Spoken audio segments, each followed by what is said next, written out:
আজকের ভূত FM with AI গল্পে এক অন্যরকম গল্প শুনব। গল্পের নাম কামের সেই রাত। গল্প শুরু।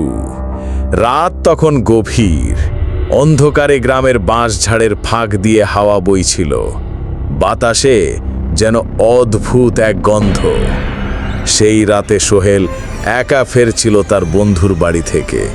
সবাই তাকে আগেই সাবধান করেছিল, ওই বাঁশঝাড়ের পথ দিয়ে রাতের বেলা যাস না, ওখানে নাকি কারো কান্না শোনা যায়। কিন্তু সোহেল পাত্তা দিল না। হাঁটতে হাঁটতে হঠাৎ সে শুনতে পেল ফিসফিসানি।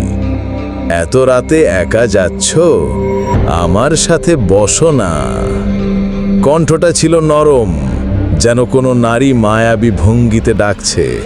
চারদিকে তাকালো সোহেল, কাউকে দেখা গেল না, অথচ গলার স্বরটা এত কাছে যেন কানের ভেতর দিয়ে ঢুকে যাচ্ছে। সোহেল কিছুটা ভয় পেলেও বুকের ভেতরে এক অদ্ভুত টান অনুভব করল। মনে হচ্ছিল যদি না শোনে তাহলে সে বাঁচবেই না। কিছু দূর এগোতেই হঠাৎ বাঁশঝাড়ের ফাঁক থেকে এক অদ্ভুত সুন্দরী নারী বেরিয়ে এলো।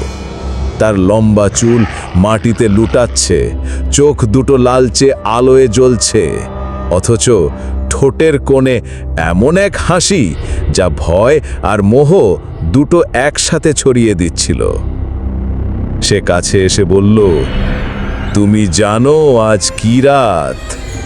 আজ কামের রাত। যে আমার চোখে চোখ রাখে সে আর ফিরে যায় না। সোহেলের শরীর কেঁপে উঠল, ভয় আর অদ্ভুত আকর্ষণের মাঝে বন্দী হয়ে গেল।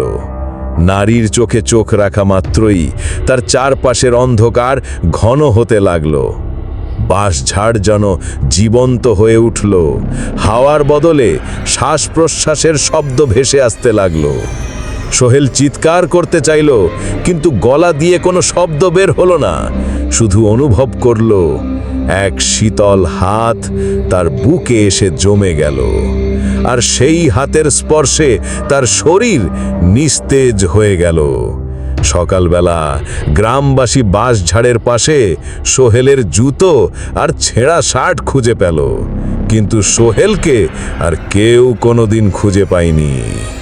লোকজন বলে ওই রাতের নামই হলো কামের সেই রাত। যে ওই বাঁশঝাড়ের পথে একা যায় সে আর ফিরে আসে না। গল্পটা এখানেই শেষ নয়, আরও পর্ব আছে, কিন্তু আমি জানি না আপনারা এই গল্পটি কেমন পছন্দ করবেন কিনা।